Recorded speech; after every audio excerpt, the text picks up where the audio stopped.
विधानसभा चुनाव। जी हां, झारखंड के बड़का गांव विधानसभा से चुनाव लड़ेगा गैंगस्टर अमन साहू। अमन साहू के वकील ने जरूरी दस्तावेजों पर हस्ताक्षर लिए हैं। आज अमन साहू की रायपुर कोर्ट में पेशी हुई है। कोर्ट में पेशी के दौरान झारखंड से आए वकील ने अमन के साइन लिए हैं। गैंगस्टर अमन साहू ने पहले से ही चुनाव लड़ने की तैयारी कर रखी है। गैंगस्टर अमन साहू को 28 अक्टूबर तक अब जेल में रहना होगा। जुडिशियल कस्टडी में है अमन साहू। तो आज आकर फाइनली उन्होंने डिस्क्लोज किया है कि हाँ वो कंटेस्ट करेंगे। उसका एक डमी डॉक्यूमेंट हम लेके आए थे जो उनको दिखला दिया गया है, उनको दे दी गई है। और हम लोग खुद चाह रहे हैं कि वो वेरीफाई कर ले।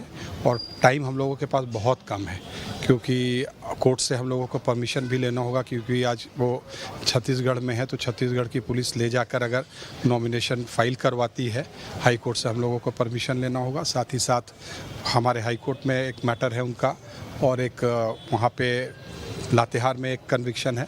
वो दोनों कोर्ट्स में अगर कोर्ट परमिट करती है, कन्विक्शन पे स्टे करती है। नवजोत सिंह सिद्धू वाले केस को हम लोगों ने रिलाई किया है, उसके बेसिस पे कन्विक्शन पे स्टे का प्रेयर किया है। अगर आज स्टे हम लोगों को मिल जाता है और छत्तीसगढ़ पुलिस को अगर डायरेक्शन हाई कोर्ट से होता है कि वो जाके हमारा नॉमिनेशन भराए, तो इनको इलेक्शन कंटेस्ट करने का बड़का गाँव कंस्टिट्यूएंसी से इन लोगों ने मन बनाया है। अंकुश हमारे से जुड़े हैं फोन लाइन पर। अंकुश, गैंगस्टर अमन साहू झारखंड विधानसभा का चुनाव लड़ेगा। किस पार्टी से चुनाव लड़ रहा है और किस विधानसभा सीट से चुनाव लड़ने की तैयारी है?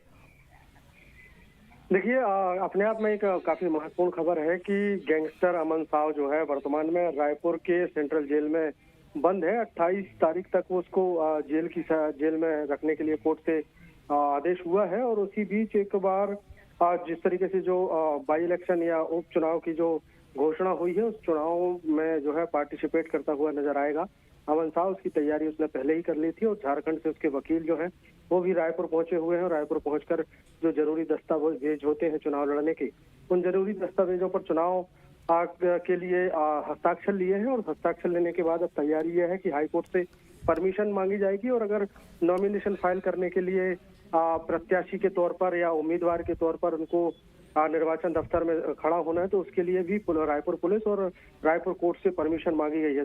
कुल मिलाकर कहा जाए तो अमन साहू जो गैंगस्टर है, जो लॉरेंस बिश्नोई का बहुत करीबी गैंगस्टर कहा जाता है, वो अब झारखंड में बड़का गांव विधानसभा क्षेत्र से चुनाव लड़ता हुआ नजर आएगा।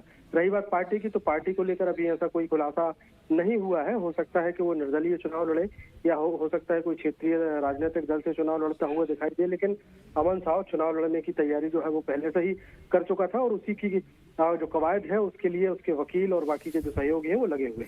ठीक है, बहुत शुक्रिया आपका अंकुश, तमाम सारी जानकारी को साझा करने के लिए। अब आलो उससे बड़ी खबर है, जहां पर करोड़ों की धोखाधड़ी मामले में गिरफ्तार 2 और आरोपियों